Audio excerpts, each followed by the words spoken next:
How to share or send pictures through Gmail.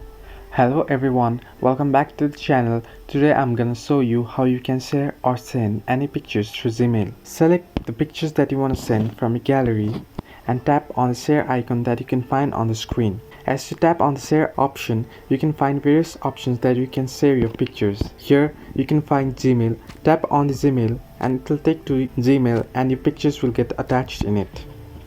As you can see, the pictures have been attached. You just need to select Gmail that you want to send your pictures to. As you type the Gmail, if you want to compose any email or subject, you can do it. But after that, you need to tap on this send icon that you can see on the top right of the screen. And hence the pictures will be shared. In this way, you can share your pictures through Gmail. Hope you like the video.